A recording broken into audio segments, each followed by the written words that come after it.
Olá, meus queridos alunos, boa tarde para vocês. Estamos aqui para falarmos agora da nossa aula de ciências dessa semana, né? A nossa aula de ciências, vocês receberam essas orientações aqui, tá? Então, foram de português, matemática e ciências nessas orientações. E aqui diz que vocês têm que estudar os textos das páginas 66 e 67. Esse conteúdo, pessoal, ele ainda é a continuidade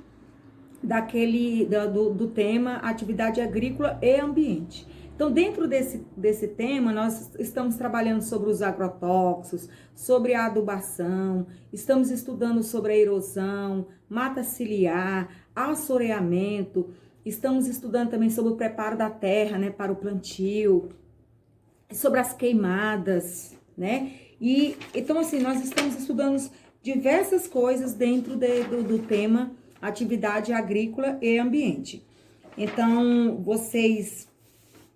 nós estamos já finalizando, né, esse conteúdo, estamos já uma ou duas aulas só para a gente finalizar esse tema, e hoje nós vamos estar falando aqui sobre os cuidados com o solo no ambiente agrícola e os tipos especiais de plantios, tá? Então, vocês vão pegar o livro de ciências de vocês vão abrir lá nas páginas 66 e 67, né? 66 e 67. E aí vocês vão acompanhar a minha leitura aí no vídeo aula para que vocês possam entender melhor. Essa semana não temos atividades escritas, vocês vão apenas acompanhar o vídeo aula, fazer a leitura do texto, fazer a leitura das imagens, compreender o texto oralmente, para que na próxima aula nós possamos realizar as atividades e encerrar o capítulo, tá? E aí nós vamos passar para outro tema. Também já realizamos a avaliação de ciências do segundo bimestre. Então, esse tema aqui, nós ainda vamos passar para o terceiro bimestre nele, que provavelmente no terceiro bimestre nós vamos estar, na avaliação do terceiro bimestre, vamos estar vendo alguma coisa em relação a isso ainda, porque nós não encerramos só no segundo bimestre, tá bom? Então, vamos lá. Cuidados com o solo no ambiente agrícola. Existem práticas que podem minimizar os aspectos negativos no solo consequentes de atividades humanas. Vamos conhecer algumas dessas práticas a seguir. Adubação. Em ambientes naturais, restos de organismos como fezes de animais, folhas e galhos secos se acumulam sobre o solo. Fungos e bactérias se alimentam desses restos, decompondo-os. A decomposição resulta na liberação de sais minerais no solo, que são parcialmente absorvidos pelas plantas. Dessa forma, a decomposição contribui para manter o solo fértil.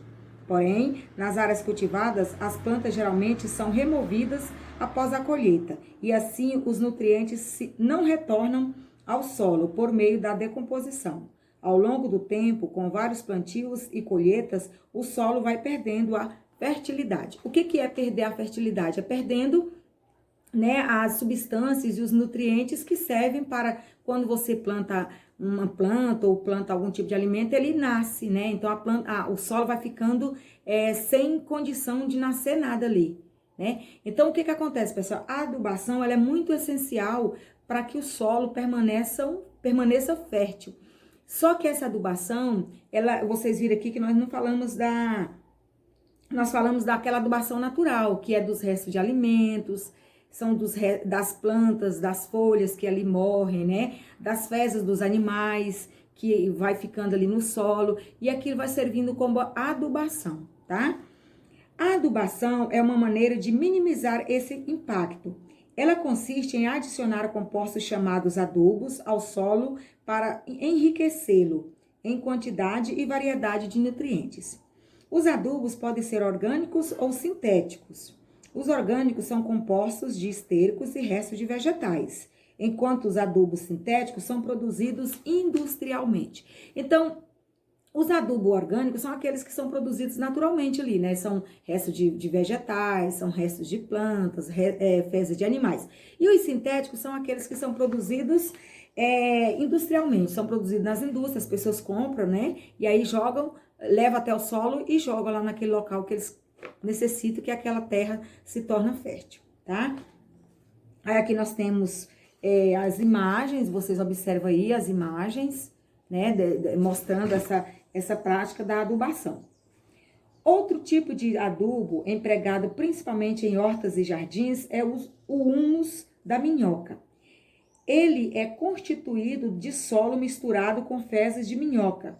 As minhocas se alimentam de elementos orgânicos e minerais do solo e suas fezes formam um composto rico em nutrientes. Então, as minhocas, né, gente, elas são fininhas e elas costumam sobreviver no local, num solo, e ali ela vai se alimentando e as fezes dela vai misturando ao solo, e aí é um adubo riquíssimo. A terra fica escura, né? E aí aquilo ali serve como adubo, e as pessoas dão muito valor a isso, porque diz que é muito importante e rico para o solo esse tipo de adubo produzido pelas minhocas. Vocês estão vendo aqui, ó, nessa imagem, né? Que elas mexem com bastante a terra fica bastante fofa, e por isso essa terra ela vai ficando bastante fértil e serve como adubação, tá? Aí na página 67, nós temos os tipos especiais de plantios. Os terrenos inclinados, como nos morros, são mais sujeitos à erosão. Erosão nós já estudamos, né? Você sabe que a erosão ela é causada pelos fenômenos naturais e também pela ação humana. Pelos fenômenos naturais é pela chuva, pelo vento, né? E a ação humana também, que às vezes o homem vai lá e desmata, ele vai lá e cava um buraco, e aí aquilo ali arranca uma árvore, e aquilo ali vai criando, né, um buraco, vai criando uma vala, e aí isso vai prejudicando o solo, e aí vai causando erosão. E os morros também causam erosão, porque quando a chuva bate, ela escorre e vai abrindo valetas, vai abrindo buracos, e aí ele vai causando uma erosão que vai prejudicando o solo. Pois neles a água das chuvas escoa com maior velocidade. Existem técnicas que diminuem bastante a erosão em terrenos assim. Uma delas é o plantio em terraços, em que os canteiros são construídos como se fossem grandes degraus de uma escada. Dessa forma, a água das chuvas desce pelo morro com menor velocidade e não carrega grande quantidade de partículas do solo. Então, a água nesses morros, nesses terrenos elevados, quando ela desce com muita força, ela carrega pedras grandes, né? Carrega árvores, carrega aquelas plantações rasteiras e por isso vai causando a erosão. E aí, eles fazendo esse tipo de plantio, aqui tem até a foto, né? Como se fosse uma escada, isso, segundo o texto, vai evitando que essa erosão seja causada com tanta velocidade. Em terrenos menos inclinados, é possível fazer o plantio em curvas de nível. As plantas são cultivadas em fileiras, curvas que acompanham a inclinação do terreno. Ao escorrer por esses caminhos, a água diminui de velocidade, o que reduz a possibilidade de o solo ser arrastado.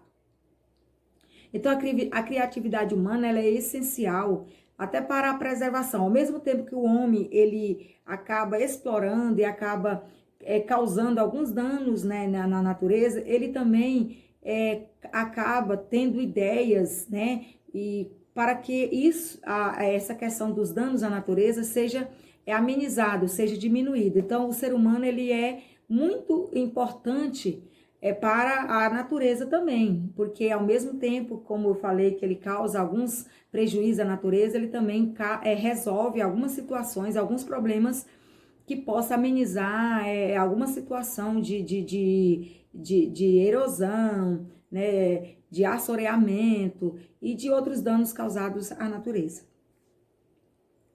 Em muitas culturas, o solo fica descoberto entre o fim de uma colheita e o plantio da próxima.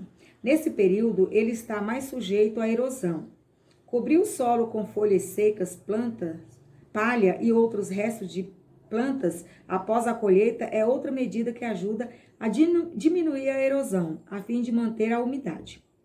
Além da água, o vento também pode carregar partículas de solo e provocar erosão.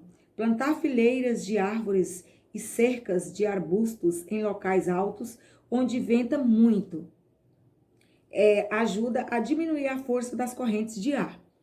Essas fileiras de árvores são chamadas de quebra-vento. Então, é justamente para isso, né? Então, essas fileiras de árvores justamente para diminuir a ação do vento naquele local. Por isso, o nome quebra-vento.